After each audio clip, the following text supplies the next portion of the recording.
सभी प्यारे बच्चों को गुड इवनिंग। चलिए आइए, आज हम लोग 22 नंबर सेशन देखने वाले हैं ना। और ये रहा आज का हमारा पहला क्वेश्चन, जो बेहद ही आसान है। इस टाइप के क्वेश्चंस को देख करके आप समझ सकते हो कि हम लोग काफ़ी आसानी से बना सकते हैं। तो इमेज दो प्रकार के, वाटर इमेज, मिरर इमेज। तो जैसा कि क्वेश्चंस पढ़ने का काम जरूरी होता है, जल प्रतिबिंब चाहिए, वाटर इमेज चाहिए। बी अपने जगह पे घूमेगा, ठीक है, सारे में है, डी को छोड़कर।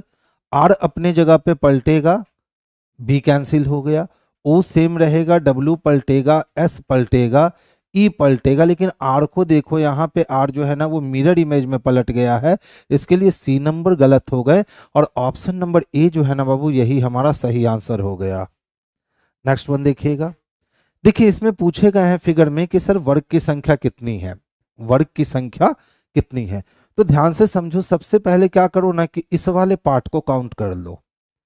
सबसे पहला काम क्या करोगे आप कि इस वाले पार्ट को काउंट करना।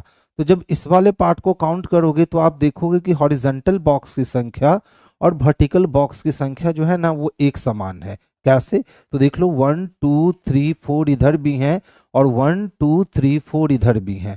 तो बाबू जब भी हॉरिजॉन्टल बॉक्स और वर्टिकल बॉक्स की संख्या एक समान हो तो यहाँ रूल अप्लाई करते हैं, 1 का स्क्वायर प्लस 2 का स्क्वायर प्लस 3 का स्क्वायर और प्लस 4 का स्क्वायर। तो चार चको 16 9 25 4 29 1 30, यानी लाल वाले पार्ट में तो 30 मिल गए। अब 30 के बाद ध्यान से देखना, ये हमारे पास एक छोटा सा बचा, तो ये 31 नंबर हुआ, ये हमारा 32 नंबर हुआ, ये हमारा 33 नंबर हुआ। और इसके मिलने से एक और वर्ग बना, यानी टोटल हमें 4 वर्ग और जोड़ने होंगे इसमें। तो 30 और 4 कितने जुट गए? तो इसमें टोटल 34 वर्ग जुट गए। अब देख लो 34 नंबर का वर्ग किस में दिख रहा है, तो आराम से आंसर लगा सकते हैं इत्मीनान से कि सर 34 नंबर का वर्ग हमें सी में दिख रहा है। बहुत बढ़िया। जख्मी रेलवे एस्पायरेंट, बड़ा नाम खतरनाक रखे हैं जी। बाबू देखिए ये क्वेश्चन अच्छा है, इसमें पूछे गए हैं ना कि सर बता दो कि इसमें ट्रायंगल की कुल संख्या कितनी है। अगर थोड़ी सी सावधानी हटी और दुर्घटना घटी वाली बात है, तो सबसे पहले देखो, अगर इस पार्ट में आप काउंट करोगे ना, इस वाले पार्ट में, तो इस वाले पार्ट में आपको 3 ट्रायंगल मिलेंगे, 1 2 और ये पूरा मिलकर 3। 3 के बाद देखो, ये छोटा वाला रहा 4, ये छोटा वाला रहा 5 और ये छोटा वाला रहा 6। तो ऑलरेडी अभी तक हम लोग 6 ट्रायंगल को देख चुके हैं। 6 के बाद देखो, अगर इस बड़े वाले ट्रायंगल को देखोगे तो इसकी संख्या रही 7। इस बड़े वाले ट्रायंगल को देखोगे तो इसकी संख्या हो गई 8। अब इस बड़े वाले ट्रायंगल को देखोगे तो इसकी संख्या हो गई 9 और इस बड़े वाले ट्रायंगल को देखोगे तो इसकी संख्या हो गई 10। बस इतना ही पे रुक जाएंगे। यानी इसमें टोटल नंबर ऑफ ट्रायंगल की बात करें तो आराम से हम लोग आंसर किसको लगा सकते हैं? तो 10 को लगा सकते हैं और 10 ही हमारे लिए आंसर होंगे। अच्छा देखो, इस टाइप के फिगर में पूछा है वर्ग की संख्या, तो आज हम लोग क्या सीखे? वर्ग की संख्या निकालना पहले में देखा, दूसरे में हम लोगों ने ट्रायंगल देखा और तीसरे में फिर से हम लोग वर्ग देखने आ गए। तो ध्यान से समझोगे, अगर कोई एक वर्गाकार हम टुकड़ा लें और इसको अगर हम 4 भाग में काट लेते हैं तो 1 2 3 और 4 वर्ग तो बनेगा और ये टोटल मिलकर के फिर से एक वर्ग का निर्माण कर देगा। यानी कह सकते हैं कि सर इसमें तो 5 वर्ग बनने हैं। अब देख लो कितने हैं, 1 2 3 4 5 और 6, कितने हैं? 6। तो जब एक में 5 बनेगा तो 6 में कितना बनेगा भैया? तो 5 6 30 बनेगा। जब एक में 5 बनेगा तो 6 में कितना बनेगा? तो 5 6 30 बनेगा। यानी डायरेक्ट आंसर हम लोगों ने लगा लिया कि सर इसके लिए आंसर जो है ना डी आपका, यही आपका सबसे स्ट्रांग और सबसे परफेक्ट आंसर है। क्या है बाबू? Dhirendra Kumar ji, Deepak Kumar sir, chapter wise chapter आपका क्लास नहीं है सर। बिल्कुल ऐप पे मेरी चैप्टर वाइज चैप्टर क्लास मिल जाएगी, ठीक है, यूट्यूब पे नहीं है। एग्जाम का समय आने दीजिए, फिर हम लोग इसको जो है ना, ये जो भंडारा चल रही है आपकी, हम लोग एक दिन में एक टॉपिक खत्म किया करेंगे। बस आप कंटिन्यू जुड़े रहो, पहले अच्छे अच्छे क्वेश्चन से रूबरू हो लो। देखिए ये जितने भी क्वेश्चन है ना, रुक्मणी पब्लिकेशन की 3200 वाली बुक है, ठीक है, मैं वहां से क्वेश्चन ही कलेक्ट करता हूं, जिससे आपका जो डिमांड था कि सर प्रीवियस पेपर चाहिए, तो अभी आप यहां हमसे प्रीवियस पेपर कर लो। ठीक है। जैसे ही एग्जाम के डेट नजदीक आएंगे तो मेरी जो अपनी मटेरियल है ना, जिस मटेरियल को मैं फाउंडेशन बैच में पढ़ाता हूं, उसमें से रोज मैं 30 क्वेश्चन सेलेक्ट करूंगा, 40 क्वेश्चन सेलेक्ट करूंगा और एक दिन में एक टॉपिक को खत्म किया करूंगा। यानी लास्ट का जो निर्णायक 20 दिन होगा ना, उसमें हम लोग 20 टॉपिक को खत्म कर देंगे। चलिए आगे चलते हैं। नेक्स्ट वन देखोगे बाबू। अच्छा देखिए, तो बड़ा इजी से हम पकड़ सकते हैं। कहता है सर यदि किसी कूट भाषा में DECIDED डिसाइडेड को हमने 4 पाए, तो देखिए डी का प्लेस वैल्यू 4 होता है, ई का प्लेस वैल्यू 5 होता है, सी का प्लेस वैल्यू तो बच्चा 3, आई का प्लेस वैल्यू 9 होता है, डी का प्लेस वैल्यू 4, ई का प्लेस वैल्यू 5 और डी का प्लेस वैल्यू 4 होता है। यानी सिर्फ प्लेस वैल्यू को यूज कर रहा है, तो हम लोग भी यहाँ प्लेस वैल्यू को यूज करेंगे। तो 8 के लिए क्या हो जाएगा, तो H, 5 के लिए E, 9 के लिए I, 7 के लिए G, 8 के लिए H, 2 के लिए B और 0 के लिए हम Z रख सकते हैं। 0 के लिए हम क्या रख सकते हैं, अच्छा 20 दिया है, 2 नहीं दिया है, 20 दिया है, तो 20 के लिए हमारा T हो जाएगा। देखिए तो HEIGH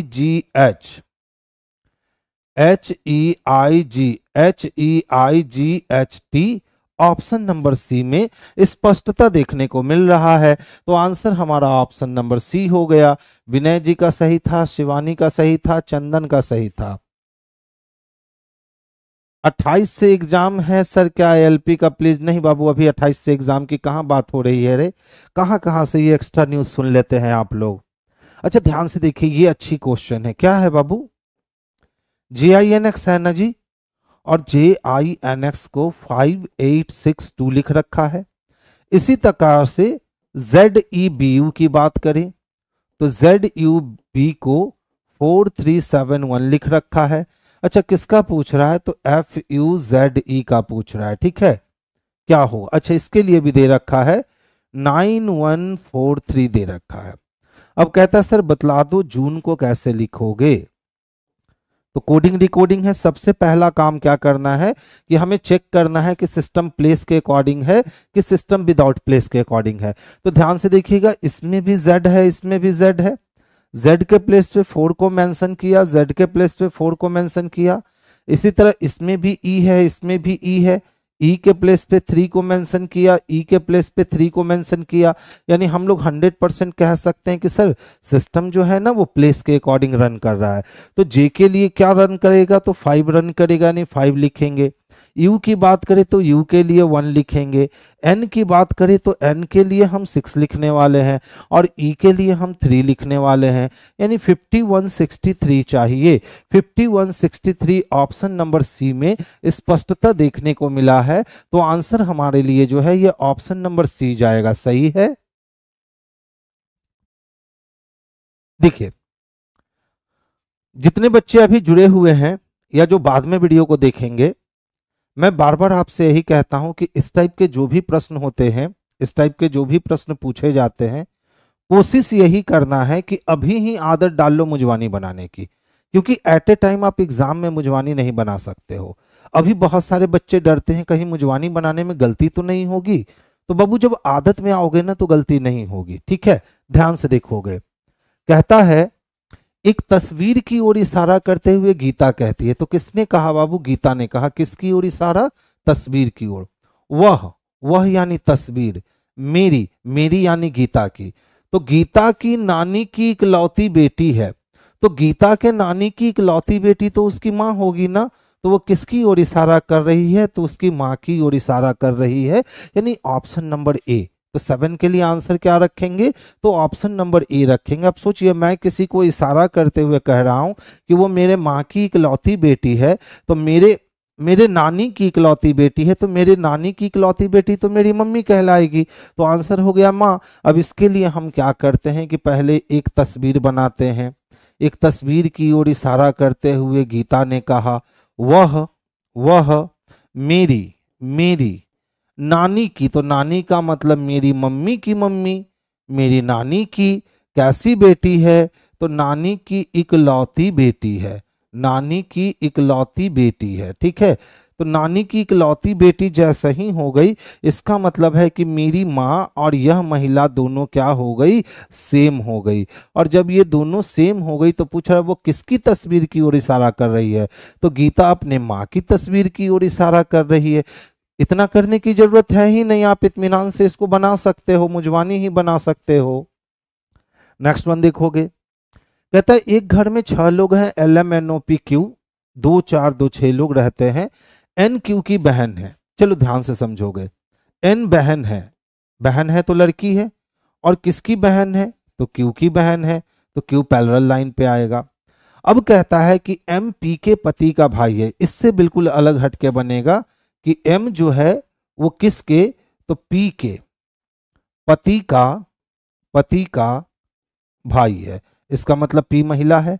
O L के पिता है, अब फिर इससे अलग हटके बनेगा, O पिता है, किसके पिता है, L के पिता। देख लो अभी तीनों में कोई कॉम्बिनेशन नहीं जुड़ा है, अभी तीनों में कोई संपर्क नहीं जुड़ा है। अब कहता है और Q का दादा है, तो और किसके लिए, तो सर O के लिए, यानी O जो है ना वो Q का दादा है, तो O को Q का दादा होने के लिए पहले Q के पिताजी को ढूंढना होगा और उसके ऊपर O रखेंगे तब वो दादाजी होगा। फिर कहता है इस समूह में 2 पिता हैं, 1 माता है और 3 भाई है, तो इस समूह में पिता की संख्या कितनी है, 2 है, तो 1 पिता यहां 1 पिता यहां मिल गया। अब देख लो हम यहां पिता किसको बना सकते हैं, तो इस प्लस को, यानी ये महिला हो गई और यहां पे ये M हो गया। ठीक है, अब बताइए O के नीचे L है ना, तो यहां हम L को पिता बना सकते हैं, तो Q का पिता L और L का पिता O, यानी परिवार में 2 पिता मिल गए, 1 माता, तो N और Q की माता कौन है, P, तो 1 माता मिल गई। अब कहता है 3 भाई, तो 1 भाई यहां रहा, 1 भाई यहां, 2 भाई, अगर Q को लड़का बना दे तो 1 2 3 भाई मिल जाएंगे। तो पूछता है P का पति कौन है, तो P का पति L है, और L किस में दे रखा है, तो ऑप्शन नंबर A में दे रखा है, तो आंसर हम लोग किसको लगाएंगे, तो ऑप्शन नंबर A को लगाएंगे। इंटरेस्टिंग क्वेश्चन है, समझने वाली बात थी, अगर थोड़ी सी सावधानी हट जाती तो हम लोग कंफ्यूज कर जाते कि किसको किसके साथ जोड़ना है, लेकिन अच्छा क्वेश्चन था। अच्छा नेक्स्ट देखो, श्री अमरदीप अपने कार्यालय से ड्राइव करना शुरू करते हैं और दक्षिण की ओर 8 किलोमीटर की दूरी तय करते हैं। तो ये दक्षिण की ओर कितने किलोमीटर की, 8 किलोमीटर की दूरी तय करते हैं। फिर बाएं मुड़ते हैं और 15 किलोमीटर चलते हैं। ठीक है, सिटी सेंटर पहुंचते हैं, फिर वामावर्त दिशा में 90 डिग्री मुड़ते हैं, तो यहां से एंटी क्लॉकवाइज 90 डिग्री मुड़ेंगे, यानी वो नॉर्थ डायरेक्शन में मूव करेंगे, और कितना मूव करेंगे, तो 8 किलोमीटर। और सिटी पैलेस पहुंचकर, सिटी पैलेस से वो बाएं मुड़ते हैं और 8 किलोमीटर, सिटी पैलेस से बाएं मुड़ करके कितना सफर होता है, तो 8 किलोमीटर की दूरी तय करके अपने घर पहुंच जाते हैं। तो ये अमरदीप का ऑफिस था और ये अमरदीप का घर था। पूछता है अमरदीप का कार्यालय सिटी सेंटर और उसके घर से क्रमशः किस दिशा में है। तो ध्यान से देखिए, तो सबसे पहले अगर हम बात करें तो अपने कार्यालय से जब ड्राइव करना शुरू किया था तो दक्षिण की ओर मुड़ के जब यहां पहुंचा था तो यहां सिटी सेंटर था। अब सिटी सेंटर से जब वो फिर से मुड़ा था और 8 किलोमीटर बाएं मुड़ा था तो ये सिटी पैलेस पहुंचा था। ठीक है, अब प्रश्न क्या पूछे जा रहे हैं, अमरदीप का कार्यालय सिटी सेंटर और उसके घर से क्रमशः किस दिशा में है। तो इसका कार्यालय अगर सिटी सेंटर से हम देखने जाएंगे तो नॉर्थ वेस्ट में है, बोलो है कि नहीं, और अगर उसके घर से देखने जाएंगे तो वेस्ट में है, यानी हमारा आंसर नॉर्थ वेस्ट और बेस्ट आने वाला है। तो देख लो, तो नॉर्थ वेस्ट और बेस्ट किस में दे रखा है, तो ऑप्शन नंबर ए में ही दे रखा है। तो आंसर हमारा ऑप्शन नंबर ए जो है ना यही सही हो गया। तो देख लो, अब क्वेश्चंस का रेंज समझो, पहले क्वेश्चन पूरा घुमा देता था और एक ही क्वेश्चन पूछा करता था, लेकिन अब एक ही साथ क्या कर रहा है ना कि 2-2 क्वेश्चन पूछ रहे हैं, यानी आपको 2-2 डायरेक्शन से रूबरू होना पड़ेगा, तभी आप इस क्वेश्चन को सॉल्व कर सकोगे। इसका मतलब है कि भैया बनाने के बाद भी आपको दिमाग खर्च करने हैं। अगर आपने दिमाग नहीं लगाया तो डायरेक्ट वहां कहोगे पश्चिम की ओर, तो इसमें भी पश्चिम इसमें भी पश्चिम, यानी यहाँ थोड़ी सी सावधानी हटी ना तो कंफ्यूजन क्रिएट हो सकता है। तो इस क्वेश्चन को भी हम लोग अच्छा मार्क्स देंगे और कहेंगे अच्छा क्वेश्चन था। अच्छा देखो तो ध्यान से यहाँ, अच्छा बताओ, अगर हम 21 में 9 माइनस कर ले तो 12 बचेगा क्या, और 12 में 3 जोड़ दे तो 15 का स्क्वायर 225, और 6 में 4 माइनस कर ले तो 2 बचा, 2 में अगर हम 3 जोड़ दें तो 5 हो गया, 5 का स्क्वायर 25, तो 14 में अगर हम 2 माइनस करें तो 12 3 15 का स्क्वायर 225 नहीं, 7 बचा, 7 में 3 जोड़ दे तो 10 का स्क्वायर नहीं, इधर स्क्वायर नहीं है, यानी कोई और चीज सोचना होगा। अच्छा देखो तो 11 9 30 का आधा 15 का स्क्वायर, 6 4 10 का आधा 5 का, देख लो दूसरा रूल मिल गया। 21 और 9 को हमने जोड़ा तो ये टोटल हो गए 30, और 30 का आधा कर दिया तो ये हो गए 15, और 15 का स्क्वायर कर रखा है हमने तो ये हो गए 225। अब हमें इस वाले लॉजिक से खोजना है, क्योंकि पहला लॉजिक जो हम लोग लगाए उसमें हम लोग विफल रहे हैं, तो हम दूसरे लॉजिक को चलते हैं। देखो तो 14 और 2 कितने, 16, 16 का आधा 8 8 8 64, ए नंबर आंसर हो गया। 14 प्लस 2 को जोड़ देंगे तो ये वैल्यू कितना बनेगा 16, और जो वैल्यू बना उसका आधा किए तो वैल्यू का आधा मान आया 8, और 8 का स्क्वायर हमने चढ़ा लिया तो 8 8 हो गए 64, यानी ऑप्शन नंबर ए इसके लिए परफेक्ट आंसर है।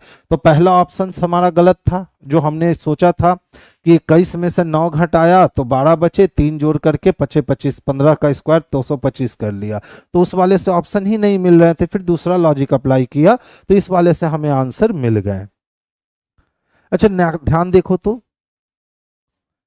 3 से 15 होने का मतलब है कि पीछे से चलो 5 से गुना, और 60 होने का मतलब है 15 चको 60, और 180 होने का मतलब है 3 से गुना। इसका मतलब अब कितने से, तो सर 2 से गुना कर दो, तो 2 से गुना करोगे तो 360 आएंगे, और फिर किससे, तो सर 1 से गुना कर दो तो 360 मिल जाएंगे, यानी आंसर हमारा ऑप्शन नंबर ए जो है इसके लिए परफेक्ट और उचित आंसर है। आगे चले।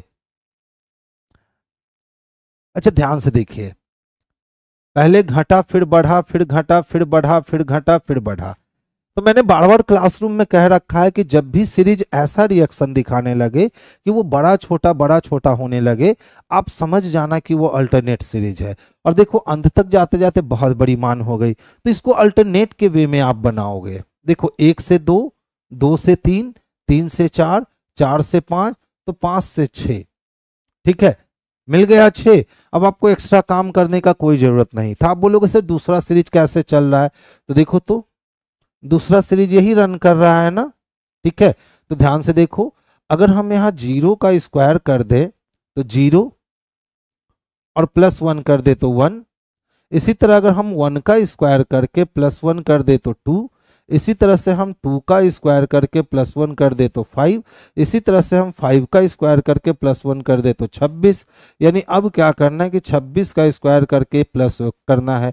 तो 26 का स्क्वायर आप जानते हो कि कितने होते हैं, तो 676 होते हैं, और +1 जुट जाएगा तो 677 होगा। अब देखो ये काम जो एक्स्ट्रा हम करेंगे ना, तो ये बेवकूफ़ी होगी, क्योंकि हमें सीरीज में एक ही चीज पकड़ना था, हमें सीरीज में एक ही चीज पकड़ना था, और हमने 1 2 3 4 5 6 पकड़ लिया। तो दूसरे वाले में क्या सही हो रहे हैं क्या गलत हो रहे हैं उससे हमें मतलब ही नहीं रखना है। लेकिन आप बच्चे इतना काम करते हो फिर जाकर, तो ये काम जो आपने किया ना एक्स्ट्रा, इसमें आपने अपना 10 सेकंड 15 सेकंड बेस्ट किया। तो ऐसा काम मत किया करना।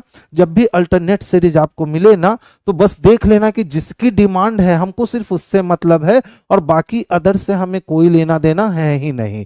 तो आंसर हमारे लिए ऑलरेडी पहले ही निकल करके 6 आ चुका था। गुड इवनिंग बाबू रवि रंजन कुमार जी। अच्छा देखो, अच्छा क्वेश्चन है, ध्यान से समझोगे। कहता है सर एक पंक्ति में दीप्ति और मोहन का स्थान क्रम से, यानी क्रम से, तो क्रम में पहला दीप्ति बाईं ओर से 14 है और दाईं ओर से 9वां है। ये दोनों अपना स्थान आपस में बदल लेते हैं, तो मोहन दाईं ओर से 21वां होता है। अब बाईं ओर से दीप्ति का स्थान, कुल व्यक्तियों की संख्या ज्ञात कीजिए। तो दो दो चीज ज्ञात करने हैं आपको, कुल व्यक्तियों की संख्या भी ज्ञात करनी है और इसके दोनों ओर से स्थान भी ज्ञात करने हैं। तो ध्यान से समझोगे, लाइन नहीं खींचना होता है, ठीक है। देखो पहले पंक्ति में कौन है, तो दीप्ति है, और दीप्ति किधर से है, तो सर लेफ्ट से है, कितने नंबर पे है, 14 पे है। और दूसरे नंबर पे कौन है, तो मोहन है, और मोहन किधर से है, तो सर राइट से है, और राइट से कितने पे है, 9 पे है। अब ये दोनों ने अपना स्थान बदला, तो स्थान बदलने के बाद देख लो, अब मोहन का स्थान दे रखा है, किधर से दे रखा है सर, तो राइट एंड से दे रखा है, और कितना दे रखा है, 21 दे रखा है। ध्यान से समझोगे, सारा गेम यही चलता है, सारा गेम बस इतने में ही क्लियर हो जाएगा। अब देखो उसने क्या क्या पूछा है। अब बाईं ओर से दीप्ति का स्थान, तो अगर हम देखें तो मोहन जो दाईं ओर से पहले 9 था वो 21 पे चला गया। ठीक है, तो 9 वाला बंदा जब 21 पे जा रहा है इसका मतलब है वो 12 घर आगे बढ़ जा रहा है। तो जब मोहन 12 आगे बढ़ा है तो दीप्ति भी कितना आगे बढ़ जाएगी, तो 12 घर आगे बढ़ जाएगी, यानी 12 12 24 और 2 26। तो पहला आंसर हमारा 26 चाहिए। अब दूसरा देखो, कुल व्यक्तियों की संख्या ज्ञात करनी है, तो जिसके बारे में 2 बार कहा गया है, टोटल निकालना हो ना, टोटल, तो जिसके बारे में 2 बार कहा गया है उसके दूसरे वाले डाटा को पकड़ लो, और जिसके बारे में केवल 1 बार कहा गया है उसके वाले डाटा को पकड़ लो। दोनों को जोड़कर और आप 1 माइनस कर लेना, आपको टोटल मिलेंगे। तो देखो 4 1 कितने 5 और 2 1 कितने 35 में से 1 चला गया यानी 34 हो गए। तो 26 और 34 चाहिए। 26 34 किस में दे रखा है, तो ऑप्शन नंबर बी में दे रखा है, तो आंसर हमारा ऑप्शन नंबर बी होगा। अब फिर देख लो बच्चे, यहां दोनों आंसर निकालोगे, जबकि दोनों में से कोई भी एक भी आंसर निकाल लेते ना तो सारे ऑप्शन में वेरिएशन था, लेकिन आप रुकते ही नहीं हो। जब तक पूरा आंसर नहीं निकलेगा आप ऑप्शंस को देखोगे ही नहीं। तो इस वाले क्वेश्चन में भी 2 आंसर पूछे गए, नहीं टाइम टेकिंग करने की कोशिश करी गई। तो इस टाइप के क्वेश्चन से बचो। 2 आंसर पूछे गए हैं, एक भी सेटिस्फाइड कर गया और एक ही ऑप्शन में है तो हम उसको आगे सोचेंगे ही नहीं, 10 सेकंड 12 सेकंड पहले ही बनाकर हम लोग निकल जाएंगे। तो इस वाले टाइप में अब लाइन मत खींचा करो, बिना लाइन खींचे भी आप बनाओगे, इस तरह से लिख के भी बनाओगे ना तो बहुत आसानी से बनेगा। तो देखिए जितना एक व्यक्ति आगे या पीछे जाएगा उतना ही दूसरा व्यक्ति भी आगे पीछे जाएगा। टोटल निकालने के लिए जिसके बारे में 2 बार कहा गया है उसके दूसरे डाटा को पकड़ लो, और जिसके बारे में केवल 1 बार कहा गया है उसके डाटा को पकड़ लो, दोनों को जोड़ करके और 1 माइनस कर लो, आपके टोटल निकल करके सामने आते हैं। इस कॉन्सेप्ट से कुछ दिन प्रैक्टिस करो, फिर आप मुंजवानी बनाने लगोगे। आप कहोगे सर ने ऐसा सिखा दिया है कि पेन उठाने की भैया जरूरत नहीं पड़ने वाली है। नेक्स्ट वन देखोगे, देखिए लड़कियों की एक पंक्ति उत्तर की ओर मुख करके खड़ी है। रमा बाएं से 15वें स्थान पर और सालू दाएं से 8वें स्थान पर, यानी रमा बाएं छोर से गई और 15 स्थान कैप्चर की, सालू दाएं छोर से जाके 8 स्थान कैप्चर की। यदि सालू का स्थान बदलकर बाईं ओर 5 स्थान खिसकाया जाता है तो सालू कहां से है बाबू, तो दाईं ओर से 8वां है। जब उसको बाएं खिसकाएंगे तो 8 4 12 1 13 यानी 13वें स्थान पे चली जाएगी, तो वो रमा के ठीक बाईं ओर बगल में होती है। तो रमा बाईं ओर से केमी है 15वीं, अब ये बाईं ओर से कितनी आ गई 14 आ गई, तो एक तरफ से 14 हो गया और एक तरफ से 13 हो गया, तो कितने हो जाएंगे। तो पूछता है तो पंक्ति में कुल कितनी लड़कियां हैं, तो सोचने वाली बात है। उधर से पोजीशन हमारा 14 निकला और इधर से पोजीशन हमारा कितना निकला, तो 13 निकला। तो 13 13 26 1 27 स्थान आ जाने चाहिए। कितने स्थान आ जाने चाहिए, तो 27 स्थान आ जाने चाहिए। देखिए अच्छा वाला क्वेश्चन था। लड़कियों की एक पंक्ति है, ध्यान से समझोगे, ये राइट हैंड है और ये लेफ्ट हैंड है। अब कहता है कि सर रमा बाएं से 15वें स्थान पे है, तो अगर हम 15वें स्थान पर जाते हैं तो हमारी मुलाकात रमा से होती है। और फिर कहा और सालू दाईं ओर से सर 8वें स्थान पे है, सालू दाईं ओर से कितवें स्थान पे है, तो सर 8वें स्थान पे ये सालू थी। ठीक है, अब कहता है ना यदि सालू का स्थान बदलकर उसके बाईं ओर 5 स्थान खिसकाया जाए, तो सालू को हमने कितना स्थान खिसकाया, 5 स्थान, 1 2 3 ये 4 और ये 5 स्थान। अब सालू को यहां रख लिया, तो कहता है कि खिसकाया जाता है तो वो रमा के बाईं ओर ठीक बगल में, यानी जहां रमा थी ना उसके बाईं ओर ठीक बगल में। तो रमा के बाईं ओर ठीक बगल में जाएगी तो इसका पोजीशन बायां ओर से 14 होगा, लेकिन इस ओर से चले तो 8 है, तो 9 10 11 12 13 होगा। इस ओर से कितना होगा, 13 होगा। ठीक है, अब देखिए तो टोटल आंसर 26 आने चाहिए जी, 26 तो है नहीं। तो वह रमा के बाईं ओर ठीक बगल में होगी। तो पंक्ति में कुल लड़कियां कितनी खड़ी है, 8। कितना खिसकाए हैं हम लोग, 5 स्थान खिसकाकर खड़ा किया जाए, 1 2 3 4 5 स्थान खिसकाकर खड़ा किया जाए, तो 8 है, तो 9 10 11 12 13 हो जाएगा। 13 13 26 इसका आंसर होना चाहिए था बाबू। आंसर इसका कितना होना चाहिए था? 26 होना चाहिए था। ध्यान से देख लो। देखो अब फुल एक्सप्लेन कर रहा हूं, ध्यान से समझोगे।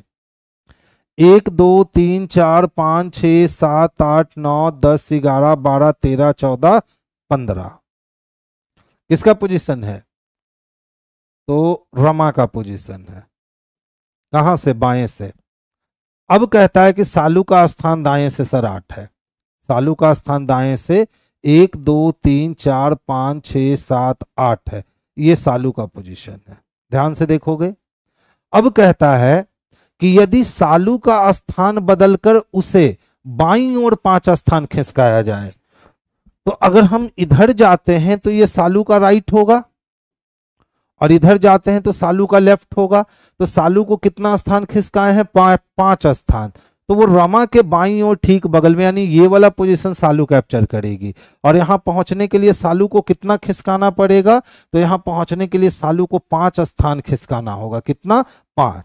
तो 1 स्थान, 2 स्थान, 3 4 और ये 5 स्थान खिसकाया। अब सालू यहां आ चुकी है। तो बताओ, जब ये वाली पोजीशन इधर से 15 रखी गई है, तो ये वाली पोजीशन जो है वो इधर से कितनी हो जाएगी? तो 14 हो जाएगी। ये वाली पोजीशन 8 है, तो 9 10 11 12 और ये 13, यानी अब इसका पोजीशन इधर से 13 हो गया। तो एक तरफ से पोजीशन 14 हो गया, एक तरफ से 13 हो गया, और -1 करेंगे ना, क्योंकि एक ही पोजीशन को हम लोग 2 बार काउंट कर रहे हैं। तो ध्यान से देख लो, 4 3 कितने हो गए? 7 हो गए। 1 1 2 हो गए। 27 में से 1 माइनस करोगे तो पोजीशन तो 26 ना आने चाहिए, क्योंकि उसने पूछा है तो पंक्ति में कुल कितनी लड़कियां खड़ी हैं? तो पंक्ति में बाबू कुल 26 लड़कियां ही खड़ी हैं। देख लो प्रॉब्लम कहां पे था। ठीक है, तो कितनी लड़कियां खड़ी हैं? तो कुल 26 लड़कियां खड़ी हैं। अब पूरा हमने एक्सप्लेन कर दिया। 1 2 3 4 5 6 7 8 9 10 11 12 13 14 15 16 17 18 19 20 21 22 23 24 25 और 1 26 लड़कियां ही खड़ी हैं। तो आंसर इसका 26 कर लोगे। ऑप्शन सारे के सारे गलत है। देखिए तो सभी कबूतर डब हैं। जितना भी कबूतर है ना, ये सारा का सारा कबूतर क्या है? तो डब है। और सभी डब ओरियल रोल है। ठीक है, क्या है? तो ओरियल रोल है। अब देख लो क्या कहता है, सभी ओरियल रोल डब है। क्या सभी ओरियल रोल डब दिखते हैं? तो नहीं सर, बिल्कुल नहीं दिखते हैं। सभी कबूतर ओरियल रोल है, तो देख लो सारे कबूतर ओरियल रोल दिख रहे हैं। तो हाँ सर, बिल्कुल सत्य है। यानी कौन सा ऑप्शन जाएगा? तो ऑप्शन नंबर सी इसके लिए सबसे अच्छे से आंसर जाएगा। नेक्स्ट देखोगे, सभी महिलाएं फूल हैं। अब मान लो हमारे पास जितनी भी महिलाएं थी, ये सारी की सारी महिलाएं क्या थी? तो फूल थी। और सभी फूल वृक्ष है, और जितने भी फूल थे ना, वो सारे के सारे फूल जो थे वो वृक्ष थे। कहता है सर सभी महिलाएं वृक्ष है। तो बिल्कुल सभी महिलाएं फूल के अंदर है, और फूल जब वृक्ष के अंदर है तो सभी महिला वृक्ष के अंदर होगी। बिल्कुल सत्य बात है। दूसरा देखो, सभी वृक्ष महिलाएं हैं। अच्छा बताओ, कुछ वृक्ष तो महिला दिख रही है, लेकिन सभी वृक्ष महिला नहीं दिख रही है, तो दूसरा गलत हो गया। यानी केवल ए अनुसरण करता है एक, और केवल एक किस में दे रखा है? तो ऑप्शन नंबर बी में दे रखा है। तो आंसर हमारा ऑप्शन नंबर बी जाएगा। अच्छा ध्यान से देखोगे, कहता है दी गई आकृति में एक घन के 4 अलग अलग स्थितियों को दर्शाया गया है। कौन सा रंग उस फलक के विपरीत पर होगा जिस पे काला लिखा हुआ है? तो सबसे पहले ढूंढो काला कहाँ लिखा हुआ है। तो देखो काला यहाँ है ना। इसको ब्लू भी जानता है और इसको येलो भी जानता है। अब कोई ऐसा डाइस ढूंढो जिसमें ब्लू और येलो दोनों एक साथ हो। तो देखो इसमें येलो, इसमें येलो, इसमें ब्लू मिला, छोड़ दो। अब यहां पे आओ, यहां भी काला है। अब देखो काला को कौन जानता है? तो पिंक और येलो जानता है। अब एक साथ ढूंढो, पिंक और येलो है क्या एक साथ? तो नहीं सर, पिंक और येलो एक साथ नहीं दे रखा है। इसका मतलब बाबू 2 कॉमन हमें मिल ही नहीं रहा है। तो जब 2 कॉमन ना मिले तो एक कॉमन से काम चलाएंगे। तो देख लो इस दोनों की अगर हम बात करें, कंपेयर करें, तो दोनों में ब्लू कॉमन है। दोनों में क्या कॉमन है? तो सर ब्लू कॉमन है। ब्लू से ब्लैक आने के लिए हमें एंटी क्लॉक घूमना होगा। तो ब्लू से अगर एंटी क्लॉक घूमेंगे तो ऑरेंज मिलेगा। ऑरेंज किस में दे रखा है, तो सी में दे रखा है। तो आंसर हमारा ऑप्शन नंबर सी जो है ना, यही इसके लिए बेस्ट आंसर हो जाएगा। तो हमेशा याद रखोगे सबसे पहला काम क्या करना होता है कि दो कॉमन ढूंढने होते हैं। अगर दो कॉमन नहीं मिल सका तब हम लोग एक कॉमन से काम चलाते हैं, और अगर दो कॉमन मिल जाते हैं ना तो हम लोग उसी से अपना आंसर श्योर एंड सर्टेन लगा लेते हैं। अच्छा देखो, ईर्ष्या यानी जिसको जेलेसी कहते हैं, भय यानी जिसको डर कहते हैं, भावना, तो भय भी एक प्रकार का भावना ही है और ईर्ष्या भी एक प्रकार का भावना ही है। ठीक है, खुशी, भय, उदासी, ये सब क्या है, तो एक प्रकार का इमोशन, भावना है जो हम लोग दूसरे को दिखाते हैं। तो आंसर किसको पर्याप्त लगाएंगे, तो सी को। ये पूरा क्या हो गया, तो भावना हो गया, और भय भी एक प्रकार का भावना है, और ईर्ष्या यानी जेलेसी भी एक प्रकार का भावना है। तो ईर्ष्या और भय दोनों भावना के ही हिस्से हैं, इसीलिए हम लोग ऑप्शन नंबर किसको लगाएंगे, तो सी को लगाएंगे। शिवानी का आंसर सही था। चंदन, विनय, बहुत बढ़िया बाबू। अच्छा नेक्स्ट क्वेश्चन देखोगे, देखिए एक सर्किल वाणिज्य के लिए दिया गया, अब वहीं एक सर्किल अर्थशास्त्री के लिए और एक सर्किल दिए गए गणित के लिए। यानी अगर टोटल देखें तो 3 प्रकार के वेन को यहां जनरेट किया गया है। अब प्रश्न देखो क्या कहता है, उन छात्रों की संख्या कितनी है जो वाणिज्य और अर्थशास्त्र दोनों में नामांकित है लेकिन गणित में नामांकित नहीं है। यानी गणित वाला हिस्सा हमें नहीं चाहिए, ठीक है, और बाकी वाणिज्य और अर्थशास्त्री वाला हिस्सा चाहिए। तो वैसा हिस्सा हमें कहाँ दिख रहा है, तो बस एक ही डिजिट दिख रहा है, वो है 45। अब देख लो 45 किस में दे रखा है, तो ऑप्शन नंबर डी में दे रखा है। तो आंसर हमारा ऑप्शन नंबर डी जो होगा यही इसके लिए सबसे बेस्ट और सबसे परफेक्ट आंसर होगा। तो इस टाइप के क्वेश्चंस आपको अक्सर देखने को मिल जाते हैं जिसमें हम लोग क्या करते हैं कि ऊपर से पढ़ना स्टार्ट कर देते हैं। आज के बाद कोशिश यही करना कि डायरेक्ट क्वेश्चन पढ़ना कि भैया मांग क्या रहे हो, जो मांग रहे हो हम उस वाले वेन से मतलब रखेंगे, और जो नहीं मान रहा है हमको उस वाले वेन से मतलब नहीं रखना है।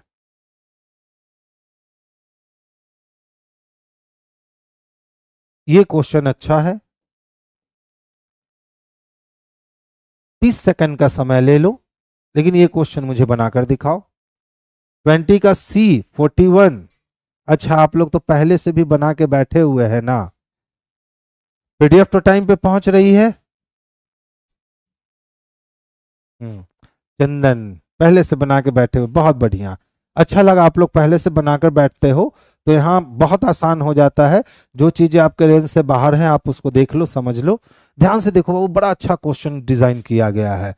अक्सर हम लोग क्या करते हैं ना कि इधर इधर के माया जाल में फंसे रहते हैं, ठीक है, इधर इधर के माया जाल में, लेकिन वो क्या कर रहा है ना कि इन दोनों को आपस में जोड़ रहा है और इस वाले को प्राप्त कर रखा है। जैसे अगर हम 9 और 8 को जोड़ दें तो देख लो 17 मिल जाएगा क्या, फिर इन दोनों को जोड़ेगा और इन दोनों को जोड़ेगा तो ये प्राप्त करेगा।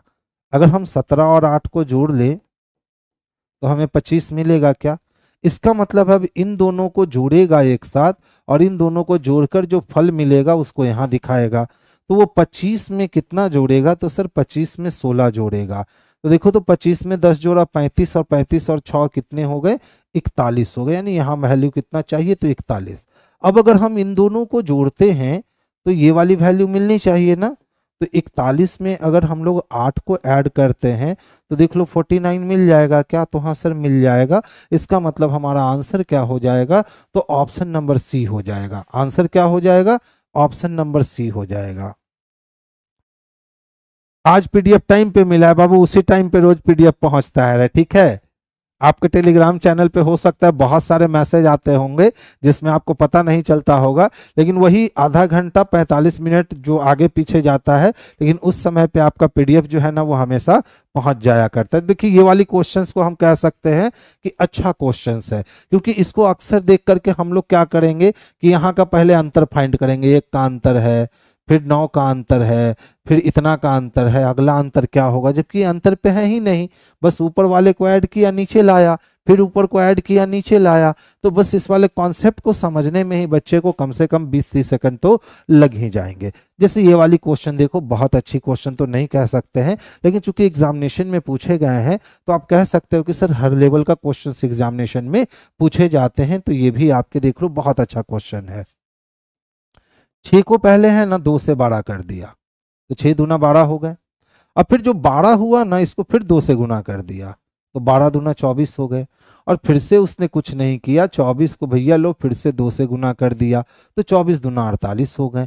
सेम प्रोसेस अप्लाई किया, 8 को 2 से 4 को 2 से गुना किया तो 8, 8 को जब 2 से गुना किया 16, और 16 को 2 से गुना किया तो 32। तो देख लो 12 को 2 से गुना करके 24 तो प्राप्त कर चुका है।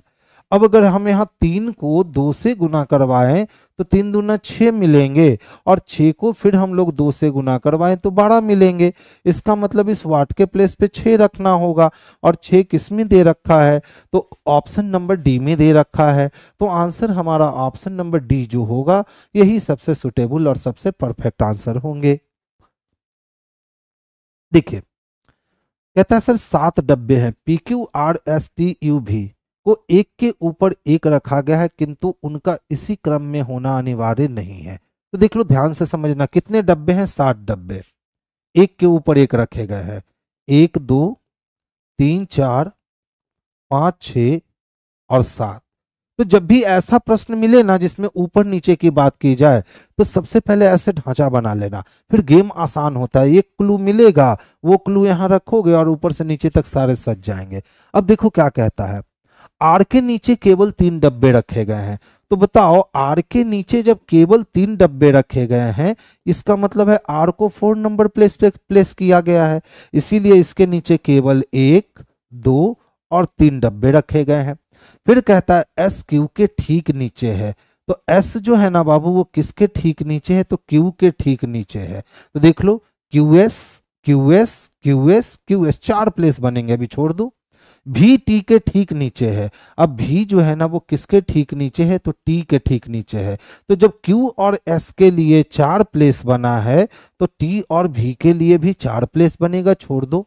फिर कहता है पी क्यू के ठीक ऊपर है, और पी जो है ना वो क्यू के एकदम जस्ट ऊपर है। तो अब बताओ ये पी क्यू एस या तो ऊपर आ सकता है या तो पी क्यू एस नीचे आ सकता है। एस ऊपर से तीसरा डब्बा है। अब लो, अब उसने चाबी खोल दी कि सर एस ऊपर से केमा डब्बा है तो तीसरा है। तो एस के जस्ट ऊपर किसको आना है, क्यू को, और क्यू के जस्ट ऊपर किसको आना है, पी को। अभी भी टी और भी के 2 कंडीशन, 5 6 पे या 6 7 पे। आगे चलते हैं। टी आर के ठीक नीचे नहीं है। अब टी जब आर के ठीक नीचे नहीं है तो टी को 6 नंबर पे रखना होगा, और टी के जस्ट नीचे भी आता है।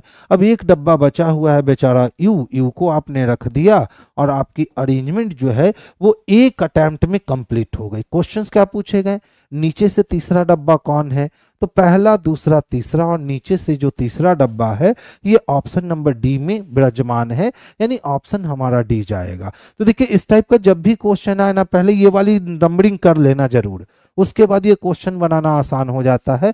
आप बच्चे ये नंबरिंग नहीं करते हो, जिसके कारण आपको समस्याएं आती है। तो पहले नंबरिंग कर लेना, क्वेश्चन बनाने फिर बहुत आसान होंगे। देखो ध्यान से समझोगे। 8 मित्र हैं, P Q R S T U भी और डब्ल्यू एक वर्गाकार मेज के चारों ओर मेज के केंद्र की ओर मुख करके बैठे हैं। उनमें से 4 लोग कोने पर बैठे हैं और 4 लोग भुजा की मध्य में बैठे हैं। तो सबसे पहला काम हमने क्या किया कि एक वर्गाकार मेज हमने डिजाइन किया, और इस वर्गाकार मेज पे 8 लोगों को बैठा दिया, और बोला सर सारे लोग सेंटर को फेस किए हुए थे। अब देखो क्या कहता है, टी मेज के एक कोने पर बैठा है। तो टी मेज के एक कोने पर बैठा है, जहां आपकी मर्जी है वहां बैठा लो, ये कोना ये कोना ये कोना यह कोना, कोई फर्क नहीं पड़ता है, लेकिन टी को मेज के एक कोने पे जरूर बैठा दो। फिर कहता है यू टी के दाईं ओर तीसरा है। तो टी तो सेंटर को देख रहा है, इसका दायां एंटी क्लॉक, तो पहला दूसरा तीसरा, यहां बच्चा कौन आया, तो यू आया। फिर कहता है एस भी के बाईं ओर बगल में है। तो देखो एस जब भी के बाईं ओर बगल में है ना, तो बहुत सारे ऑप्शन इसके खुल जाएंगे। तो कोडिंग कर लो कि एस जो है ना सर वो भी के बाईं ओर जस्ट बगल में है। फिर कहता है टी भी के दाईं ओर दूसरा है, तो टी जो है ना वो किसके दाईं ओर, तो भी के दाईं ओर पहला नहीं दूसरा है। और आपको मालूम है भी के बाईं ओर बगल में एस को रखना है, तो आपने एस को रख लिया। कहता है केवल यू आर और पी के बीच में है, तो केवल यू किसके किसके बीच में है, तो आर और पी के बीच में है। तो या तो आर पी को हम यहां रख सकते हैं, या तो पी आर को हम यहां रख सकते हैं। केवल यू आर और पी के बीच में है, इससे स्पष्ट नहीं हुआ आर किधर और पी किधर। फिर कहता है केवल डब्ल्यू टी और आर के बीच में है, तो देखिए टी और आर को अब यहां रखना पड़ेगा और डब्ल्यू को यहां रखना पड़ेगा, तभी हम कह सकते हैं कि केवल डब्ल्यू आर और टी के बीच में है। इसका मतलब पी और आर में से यहां आर का पोजीशन मिला तो यहां पी का पोजीशन मिलेगा। अब एक व्यक्ति और बचा हुआ है, वो देख लो कौन है, तो पी खत्म है, क्यू बचा हुआ है, क्यू को हम लोगों ने अरेंज किया और हमारा अरेंजमेंट जो है बड़ा आसानी से बन गया। पूछता है टी के बाईं ओर ठीक बगल में कौन है, तो टी तो बच्चा सेंटर को देख रहा था, तो इसका बायां क्लॉकवाइज जाएगा, और टी के बाईं ओर क्लॉकवाइज जाने पे क्यू मिलेगा, यानी ऑप्शन नंबर हम लोग ए को लगाएंगे, तो ए हमारा आंसर हो गया। रंजन यादव जी बी आंसर नहीं होगा, ए आंसर होगा। ठीक है, टी के दाईं ओर बगल में ना डब्ल्यू है, और इसने पूछा है टी के बाईं ओर, बायां का मतलब वो लेफ्ट जानना चाहता है, तो टी के बाईं ओर तो टी सेंटर को देख रहा है, तो ये इसका राइट ये इसका लेफ्ट, तो आंसर हमारा क्यू जाएगा, डब्ल्यू नहीं जाएगा। ठीक है, आगे चले, नेक्स्ट क्वेश्चन देखो। देखिए ये रीजनिंग की आदर्श बैच है, बिहार एसएससी वाले बच्चे, रेलवे वाले और अदर जो भी बच्चे हैं उनके लिए ये आपको बिल्कुल रिकॉर्डेड क्लासेस मिलेगी और मात्र 199 के पे मिल जाएगी। जैसे अभी बहुत सारे बच्चे हमसे जुड़े हैं जो वो कांटेक्ट कर रहे थे कि सर कोई ऐसी अपनी बैच बतलाओ जिसमें है कि पूरी की पूरी जो है वो रीजनिंग हमारी काम लाइक खत्म हो जाए और हम लोग आराम से एग्जाम को निकाल सके। तो देखिए इसमें बिल्कुल आपको लाइव वीडियो मिलेगी, रिकॉर्डेड क्लासेस मिलेंगे, अनलिमिटेड टाइम आप वॉच कर सकते हो, टोटल बोर्ड पीडीएफ मिलेंगे, स्टडी मटेरियल भी मिलेंगे। ये बैच हमने 7 फरवरी से स्टार्ट करी थी और ये बैच आपकी 4 महीने चली है, कंटिन्यू क्रैश कोर्स है। ठीक है, 750 प्लस क्वेश्चंस हैं, आदर्श बैच के नाम से है। तो जिन बच्चों को ज़्यादा प्रॉब्लम है तो इससे आपके 6 से 7 टॉपिक जो है ना वो पूरी तरह से क्लियर हो जाएंगे, क्योंकि 80 क्वेश्चन, किसी में 100 क्वेश्चन, ऐसे करके बिल्कुल कॉन्सेप्ट के साथ डिस्कस किए गए हैं। तो जिनको नीड है या जो आपके मित्र बंधु को नीड है, जो चाहते हैं कि रीजनिंग अच्छा कर लेना चाहिए, तो आप इस बैच को परचेस करवा सकते हो उनको, या आप खुद भी परचेस कर सकते हो। अब देखिए क्या कहता है, पक्षियों की वो न्यूनतम संख्या में ज्ञात कीजिए जो नीचे वर्णित संरचना में उड़ सकते हैं, यह मानते हुए कि प्रत्येक पक्षी सूचीबद्ध की गई सभी शर्तों को पूरा करने के लिए केवल एक बार गिना जाएगा। यानी कि एक पक्षी को है ना केवल एक बार ही काउंट करना है। तो कहता है 2 पक्षी एक पक्षी के आगे खड़े, मान लो यह एक पक्षी है और इसके आगे 2 पक्षी खड़े हैं। ठीक है, फिर कहता है 2 पक्षी एक पक्षी के पीछे है। अब मान लो कि हम इसी को पकड़ करके हम इसको समझ ले कि वह एक पक्षी है, तो इसके पीछे 1 और 2 पक्षी है। फिर कहता है और एक पक्षी 2 पक्षी के मध्य में, तो देखो एक पक्षी 2 पक्षी के मध्य में है, यानी उसने मिनिमम की बात करी थी, तो मिनिमम यहाँ कितने हो जाएंगे, तो मिनिमम यहाँ 3 हो जाएंगे। मिनिमम कितने हो जाएंगे, 3 हो जाएंगे। जब आप पुरानी फिल्में देखना पसंद करते हो ना, तो पुरानी फिल्म में एक फिल्म है जिसका नाम है मेरा नाम जोकर, राज कपूर की मूवी है। ऐसे तो मूवी वो फ्लॉप कर गई थी, लेकिन उसके गाने बड़े हिट रहे थे। ठीक है, जिसके कारण ये फिल्म जो है ना बॉक्स ऑफिस पे अपने समय काल में बहुत चली थी। राज कपूर की फिल्म है। ठीक है, नाम है क्या, मेरा नाम जोकर। उसमें एक सॉन्ग था, तीतर के 2 आगे तीतर, तीतर के 2 पीछे तीतर, आगे तीतर पीछे तीतर, बोलो कितने तीतर। बस वही मेरा नाम जोकर से यहाँ उठा करके लाया और वहां क्या कहा गया, तीतर के 2 आगे तीतर, तीतर के 2 पीछे तीतर, आगे तीतर पीछे तीतर, बोलो कितने तीतर। सेम काम यहाँ कर लिया, यहाँ कहा भैया 2 पक्षी जो है एक पक्षी के आगे है, 2 पक्षी एक पक्षी के पीछे है, और एक पक्षी के आगे और पीछे एक पक्षी है।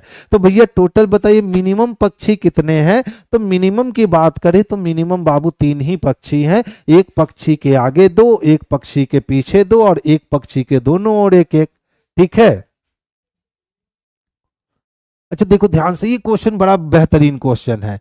या तो आप दिमाग खर्च करो या तो फिर आप पूरा का पूरा लिख डालो। तो चलिए हम दोनों तरीके से आपको सिखा देते हैं, दिमाग भी खर्च करना सिखाते हैं और दोनों तरफ से लिखना भी सिखाते हैं। देखो कहता है ना, यदि 3 से 39 तक, यानी 3 को भी काउंट करना है और 39 को भी काउंट करना है, सभी विषम संख्याओं को हटा दिया जाए तो कितने संख्याएं शेष बचे। तो पहले ऐसे देखो, अगर 3 से 39 तक हम सभी विषम संख्याओं को हटाएंगे तो बच जाएगा मेरे पास सम संख्या। वो सम संख्या क्या बचेगा, तो 4, 6, 8, 10, 12, 16, 20, उसके बाद 22, 24, 26, 28, 30, 32, 36 और 38, इतनी संख्याएं बच जाएगी। अब इस संख्याओं की काउंटिंग कर लो, 1 2 3 4 5 6 7 8 9 10 11 12 13 14 15, ठीक है। और कहां तक बोला है, 39 तक पूछा है कि यदि सभी विषम संख्याओं को हटा दिया जाए तो कितनी संख्याएं शेष बच जाएगी। अगर 3 से हम 39 तक विषम संख्याओं को हटाएं तो 4 बचेगा, क्या 6 बचेगा, 8 10 12 16 20 22 24 26 28 30 32 36 और 38। अच्छा 34 एक छूट गया है ना, 32 के बाद 34 भी तो आएगा, तो एक बच गया 34, एक बच गया 36 और एक बच गया 38। यानी टोटल देख लो कितने बच गए, तो 1 2 3 4 5 6 7 8 9 10 11 12 13 14 15 1 16। तो कहेंगे सर कितनी संख्याएं बचेंगी, तो मात्र 16 संख्याएं बचेगी। 18 कहां से होगा रे, 18 कहां से होगा, 16 होगा, ठीक है। तो कितनी संख्याएं बचेगी, 16। एक तो ऐसे निकाले। अब देखो इसका एक रूल है, ध्यान से समझोगे। कहां से कहां तक बोला है बाबू, 3 से लेके 39 तक बोला है। कहां से कहां, तो 3 से लेकर के 39 तक बोला है। और उसने कहा है कि सभी विषम संख्याओं को भी हटा दो। तो 3 भी विषम है और 39 भी विषम है, ठीक है। 3 भी विषम है और 39 भी विषम है। 14 नहीं लिखा है, 4 6 8 10 12 14 16। हाँ रे, हाँ हमारी काउंटिंग अच्छी नहीं है। 4 6 8 10 12 14 16 18 20 24 26 28 30 32 34 36 और ये 38। 1 2 3 4 5 6 7 8 9 10 11 12 13 14 15 16 17, ठीक है। और देखो तो और भी कोई छूटा है क्या, 12 14 16 18 20, हाँ 22। यानी टोटल कितने हो गए, तो 18 हो गए, ठीक है। लेकिन हम लोग को ये काम करना ही तो नहीं ना है, ये तो हुआ जब हम खुदरा खुदरी करेंगे तब, हम लोग को ये काम करना ही नहीं है। तो बोलोगे सर ये काम नहीं करना है तो कैसे काम करना है, तो बड़ा सिंपल सा बात है भैया। आप 39 संख्या तक में विषम संख्या को हटा रहे हो। 39 संख्या में कितने संख्या को हटा रहे हो, तो विषम संख्या को हटा रहे हो। तो जब विषम संख्या को हटा रहे हो तो 39 में से 1 माइनस कर दो, ठीक है, और बटा इसको सम संख्या से भाग दे दो। तो 39 में 1 गया तो कितने बच गए, तो 38 बच गए। अब देखो 38 को 2 से भाग दिया, तो 38 को 2 से भाग दिया तो कितने आए, 19 आए। इसमें 1 माइनस करो, बताऊंगा क्यों 1 माइनस करो। तो 1 माइनस करो तो कितने हो गए, तो 18 हो गए। अब देख लो यहां तो पता चला कि सर 39 में से हमने 1 माइनस किया, क्यों, क्योंकि उसने कहा था 39 तक के विषम संख्या को हटाओ। तो हमने जब 39 तक के विषम संख्या को हटाया, इसका मतलब 39 विषम संख्या, इसीलिए मैंने 1 माइनस किया, तो मैंने 38 तक लिया, ठीक है। लेकिन सर आपने यहां फिर लास्ट में एक क्यों घटाया? तो देखो हमने ये जो 39 संख्या लिया है वो हमने 3 से शुरू नहीं किया है, हमने टोटल 39 में से एक घटाया है। लेकिन इसके पहले भी तो एक संख्या है जो 3, इसको भी तो हटाना पड़ेगा, तो उसको हटाने के लिए हमने यहाँ पे एक और माइनस कर लिया। तो टोटल संख्याएं हमें कितनी मिल गई? तो 18 मिल गई। कितनी मिल गई? तो 18 मिल गई। ठीक है। देखिए चंदन जी बोले जो क्वेश्चन इजी है उसमें कितना कमेंट आता है और जो क्वेश्चन टफ होता है वहां सभी गायब हो जाते हैं। बिल्कुल सही जवाब है बच्चा, बिल्कुल सही जवाब है। देखिए बात यह है ना कि मैं क्वेश्चंस जो देता हूं कोशिश यही रहती है कि रोज 4 से 5 6 क्वेश्चन मैं आपको टफ करवाऊं, क्योंकि अगर बच्चा आदत हो गई ना इजी इजी क्वेश्चन बनाने की और एग्जामिनेशन में टफ क्वेश्चन आए ना तो वहीं हमारे हाथ दिमाग सारे रुक जाते हैं। लेकिन अगर रोज टफ क्वेश्चन बनाने की आदत है ना तो एग्जाम में आएगा तो फिर वो रुकेगा नहीं, वो माइंड उसको कवर कर लेगा, क्योंकि आपने कंटिन्यू टफ क्वेश्चंस पे प्रैक्टिस कर रखा है। इसीलिए कुछ क्वेश्चंस मैं टफ डालता हूं। ठीक है, धीरे धीरे जैसे जैसे एग्जाम नजदीक आएगा ना क्वेश्चंस और टफ होते जाएंगे। देखिए शिवानी कहती है बोथ राइट, यानी एक और दो दोनों सही है। सुनील मौर्य जी ने कहा सर सी सही है, या तो एक या तो दो निकलता है। अब चलो मैं भी देख लेता हूं एक निकलता है या दो निकलता है। देखो क्या कहता है, मान लो मैं पी हूं और आप क्यू हो। मैं क्या हूं? पी हूं और आप क्या हो? क्यू हो। तो मैंने आपको सलाह दी, मैंने आपको सलाह दिया। क्या सलाह दिया? जयपुर होते हुए मुंबई आओ, यह सबसे छोटा रास्ता है। तो अगर मैं आपसे कह रहा हूं कि आप जयपुर होते हुए मुंबई आओ, यह सबसे छोटा रास्ता है, इसका मतलब है कि मैं मुंबई में हूं लेकिन आप मुंबई में नहीं हैं, आप नॉर्थ जोन में कहीं हैं और वहां से मैं आपको मुंबई बुलाना चाह रहा हूं। तो मैं कमेंट कर रहा हूं कि भैया क्या करो ना कि जयपुर होते हुए मुंबई आ जाओ, यही सबसे छोटा रास्ता है। यानी मैं आपको छोटा रास्ता दिखलाने की कोशिश कर रहा हूं। तो जब मैं आपको छोटा रास्ता दिखलाने की कोशिश कर रहा हूं और मेरे बगल में कोई भाई जी बैठे हुए थे, वो सुने कि सर अपने छात्र छात्राओं को बता रहे हैं कि हमसे मिलने आने का मन है, मुंबई में हम हैं, जयपुर होते हुए आओ, आसानी से आओगे। तो वो क्या सोचेगा? पी सभी को सलाह देता है, यानी कि वो सोचेगा कि मैं सभी को ऐसे ही सलाह देता रहता हूं, तो ये तो मेरे बारे में निगेटिव विचारधारा हो गया ना कि बिना मतलब के मैं सबको सलाह देता रहता हूं। तो बाबू शिवानी ये पहला तो गलत हो गया ना। ठीक है, दूसरा क्यों मुंबई जाना चाहता है? वो जरूर मेरा बगल वाला बैठा बंदा ये सोचेगा कि सर जिसको बतला रहे हैं कि जयपुर से होते हुए आना जी शॉर्ट रास्ता है, यानी लगता है वो व्यक्ति मुंबई आने की कोशिश कर रहा है। तो 2 नंबर सही है, तो 1 नंबर गलत है और 2 नंबर सही है। और ऐसा ऑप्शन किस में दिख रहा है? तो ऑप्शन नंबर डी में दिख रहा है। किस में दिख रहा है बाबू? तो ऑप्शन नंबर डी में दिख रहा है। तो हमेशा याद रखोगे कभी भी अजम्पशन बनाते समय, तो अजम्पशन का 4 रूप, अजम्पशन का क्या 4 रूप? पूर्वधारणा, अवधारणा, अनुमान, मान्यता। पूर्वधारणा, अवधारणा, अनुमान और मान्यता। अब भैया ये चारों है क्या, पहले ये समझ लो, फिर उसके बाद आप इसमें पूरी जिंदगी कभी गलती नहीं करोगे। जिस दिन आप ये समझ जाओगे ना कि जो सर यहाँ लिखता है धारणा, कभी लिख देता है अवधारणा, कभी लिख देता है अनुमान, कभी लिख देता है मान्यता, कभी लिख देता है पूर्वधारणा, ऐसा वो क्यों करता है? तो देखिए स्टेटमेंट देने वाला स्टेटमेंट देने के पहले जो सोचा वो पूर्वधारणा हुआ। स्टेटमेंट सुनने वाला या स्टेटमेंट पढ़ने वाला जो अज्यूम करेगा वो अवधारणा हुआ। स्टेटमेंट देने वाला स्टेटमेंट देने के बाद जो अज्यूम करेगा वो अनुमान हुआ। और स्टेटमेंट देने के बाद अगर कुछ होना तय है तो वो मान्यता हुआ। यानी ये हम कह सकते हैं अजम्पशन ऑफ पास्ट, ये अजम्पशन ऑफ प्रेजेंट इंडेफिनिट, ये अजम्पशन ऑफ प्रेजेंट इंडेफिनिट और ये अजम्पशन ऑफ डेफिनिट, यानी तय है। ये 4 प्रकार के अजम्पशन पूछे जाते हैं। तो देखिए यहां धारणा पूछा, धारणा का मतलब अवधारणा ही होता है। तो धारणा कभी भी उस व्यक्ति का नहीं होगा जो स्टेटमेंट दे रहा है, धारणा कभी उस व्यक्ति का होगा ही नहीं जिसके बारे में स्टेटमेंट दिया जा रहा है। धारणा हमेशा उस व्यक्ति के बारे में होगा जो उस स्टेटमेंट को सुन रहा है। यानी कि मैं स्टेटमेंट दे रहा हूं आपको कि भैया अगर जयपुर से आओगे तो सबसे शॉर्टेस्ट रास्ता मिलेगा मुंबई आने का, तो ये धारणा लेगा ना, ये धारणा जो मेरी और आपकी बात को सुन रहा है उस व्यक्ति की धारणा है कि वो क्या सोच रहा है, वो धारणा है। ठीक है, तो भैया कौन जाएगा? तो ऑप्शन नंबर डी जाएगा। अच्छा क्वेश्चन था। अच्छा नेक्स्ट वन देखोगे, नेक्स्ट वन क्या कहता है? देखो कहता है यदि आप कंप्यूटर इंजीनियर हैं तो हम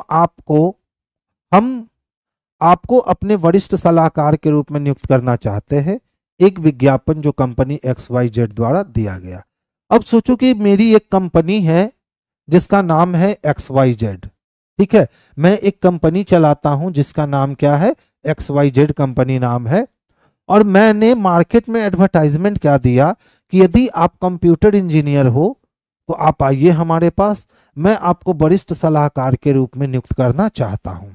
इसका मतलब है कि मुझे लगता है कि भैया कंप्यूटर इंजीनियर जो होगा ना, अगर उससे हम सलाह लेंगे तो वो हमको अच्छा सलाह देगा। यानी कहीं ना कहीं ये मंशा दिखाता है कि कंप्यूटर इंजीनियर की मानसिकता जो है, वो बुद्धि जो है सलाह देने के मामले में अदर लोगों से, जनरल लोगों से अच्छी होगी।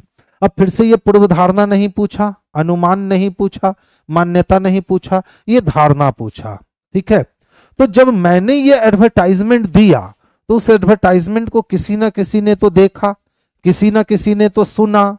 तो जो सुना या जो देखा वो क्या अनुमान लगाएगा, वो हमको पता करना है। तो ध्यान से देखिए, कहता है कंपनी XYZ को कंप्यूटर इंजीनियर से बेहतर प्रदर्शन की उम्मीद है। ये बगल वाला बंदा नहीं सोचेगा कि कंप्यूटर इंजीनियर से बेहतर प्रदर्शन की उम्मीद है, क्योंकि बगल वाला बंदा ये इसलिए नहीं सोचेगा क्योंकि हम एडवर्टाइजमेंट में यही कह दिए हैं कि आप कंप्यूटर इंजीनियर हैं तो हम आपको अपने वरिष्ठ सलाहकार के रूप में नियुक्त कर लेंगे। इसका मतलब ये निष्कर्ष हो गया, ये क्या बन गया? कंक्लूजन बन गया। और कंक्लूजन को कभी भी अजम्पशन में शामिल नहीं करते। हाँ, अगर ये वहां निष्कर्ष लिख देता तो पहला सही हो जाता, क्योंकि ये कंक्लूजन बन गया क्योंकि कंपनी XYZ को कंप्यूटर इंजीनियर से बेहतर उम्मीद की आशा है, इसीलिए उसने कंप्यूटर इंजीनियर को वरिष्ठ सलाहकार बनाने की बात कही है। तो ये अजम्पशन नहीं हो गया, ये कंक्लूजन हो गया, ठीक है। अब देखो क्या कहता है, कंपनी XYZ को एक वरिष्ठ सलाहकार की आवश्यकता है। हम बिल्कुल ये अज्यूम करेंगे कि अच्छा लगता है ना कि कंपनी XYZ को एक अच्छा सलाहकार की जरूरत है, इसके लिए वो कंप्यूटर वाले पे विश्वास कर रहा है। तो ऑप्शन नंबर 2 सही है, लेकिन ऑप्शन नंबर 1 गलत है। तो ऐसा ऑप्शन किस में जाएगा? तो केवल सी में जाएगा। सर एक क्वेश्चन है मैथ पढ़े और देखे तो जमाना हो गया रे। हमको लगता है ना कि पिछले 13-14 साल से मैथ का क्वेश्चन हम देखे भी नहीं होंगे, ठीक है। जब से रीजनिंग पढ़ा रहे हैं ना, तब से मैथ का क्वेश्चन देखे भी नहीं होंगे। और अप्रॉक्स मुझे 13-14 साल हो गए होंगे मैथ देखे हुए। तो मैथ हमसे ना ही पूछो तो है। हाँ, रीजनिंग है तो पूछ लो, उसमें जहां से जैसे जो पूछना है आप पूछ लो। देखो क्या कहता है, पिछले वर्ष में पुणे विश्वविद्यालय ने छात्रों के बेहतर भविष्य के लिए कई व्यावसायिक पाठ्यक्रम आरंभ किए। तो पिछले वर्ष क्या हुआ ना कि पुणे विश्वविद्यालय की यह घटना है, छात्रों का भविष्य उज्जवल हो, अच्छा हो, इसके लिए बहुत सारे मैनेजमेंट के कोर्स जो है ना वो आरंभ किए गए। अब जब हमने ये बात सुनी कि पिछले वर्ष से पुणे यूनिवर्सिटी क्या कर रहा है कि अब मैनेजमेंट का कोर्स भी करवा रहा है जिससे बच्चे का भविष्य उज्जवल हो, तो हम क्या अनुमान लगाएंगे? ठीक है, पुणे विश्वविद्यालय का मानना है कि व्यावसायिक शिक्षा विद्यार्थियों के उज्जवल भविष्य मुहैया करवाती है। बिल्कुल हम सोचेंगे कि अच्छा लगता है ना कि पुणे यूनिवर्सिटी सोच रहा है कि अगर हम लोग मैनेजमेंट का कोर्स करवाएंगे ना तो हमारे यहाँ पढ़ने वाले बच्चे का भविष्य ज़्यादा उज्जवल होगा, इसीलिए ऐसा कर रहा है। तो ऐसा हम सोच सकते हैं, पॉजिटिव थिंकर है और पॉजिटिव थिंकर हमेशा अप्लाई होता है। दूसरा, पुणे विश्वविद्यालय छात्रों के भविष्य को लेकर सचेत है। अच्छा बताओ, हम ये भी सोचेंगे ना कि अच्छा स्टूडेंट के लिए वो काफ़ी सचेत है, क्योंकि अगर स्टूडेंट के लिए वो सचेत नहीं होता तो अपने छात्रों के बेहतर भविष्य के लिए कई प्रकार का वो मैनेजमेंट कोर्स नहीं चलवाता। तो अपने छात्रों के लिए वो कई प्रकार का मैनेजमेंट कोर्स चलवा रहा है, यानी वो चाहता है कि मेरे कॉलेज से अगर कोई छात्र निकले पढ़ करके तो वो मार्केट में बस टहले नहीं, कहीं ना कहीं जॉब में सेटल हो जाए। तो 2 नंबर भी हम ये अज्यूम कर सकते हैं, यानी एक भी अनुसरण करता है और 2 भी अनुसरण करता है। तो इस कंडीशन में हमारा आंसर क्या जाएगा? तो ऑप्शन नंबर डी जाएगा। तो आज बाबू, हेलो बाबू, आज बाबू हम लोगों ने क्या किया था कि 28 क्वेश्चन ही रखा था, ठीक है, और हमारे 28 के 28 क्वेश्चन जो है आज के आज अभी पूरे हो गए। गुड नाइट बच्चे, स्वीट ड्रीम।